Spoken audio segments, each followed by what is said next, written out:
Lecture 2. For the following items, you will listen to a lecture about chewing gum. As you listen, mark the alternative that completes each statement. Before you listen to the lecture, you will be given 60 seconds to look at the questions and the alternatives.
When I was going to school, I would be sent down to the principal's office for chewing gum in class.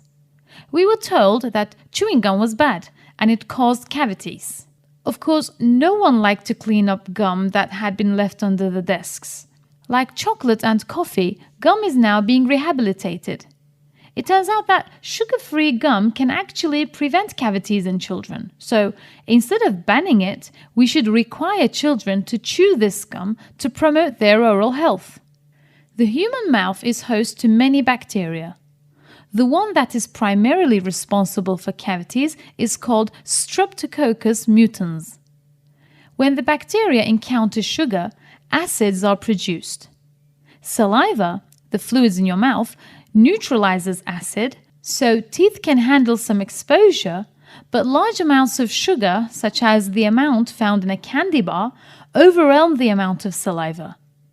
Longer exposure to that acid damages the protective enamel on our teeth, and this process is called demineralization, which eventually causes cavities. Chewing gum of any kind increases saliva production.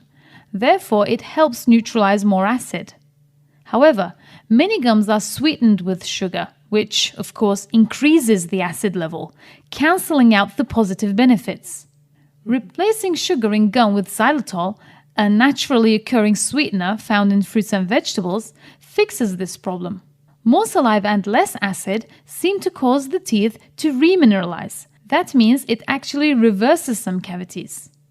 But most importantly, chewing xylitol gum inhibits or suppresses the growth of the strep bacteria, which are not able to metabolize the sweetener. The gum seems to work best when it is chewed routinely just before children's adult teeth come in, at about ages 5 and 6. We've known about this for a surprisingly long time. High-quality randomized studies in Finland and Belize showed the benefits of chewing xylitol-sweetened gum. In Belize, 10-year-old children who chewed this type of gum decreased the risk of cavities by up to 75%, and a follow-up study proved that the benefit lasted up to 5 years. Studies in daycare centers in Finland suggested that xylitol chewing gum may also reduce ear infections in children by up to 40%. So, why haven't school systems or the government acted on this information? Well, perhaps school administrators do not know about the international data.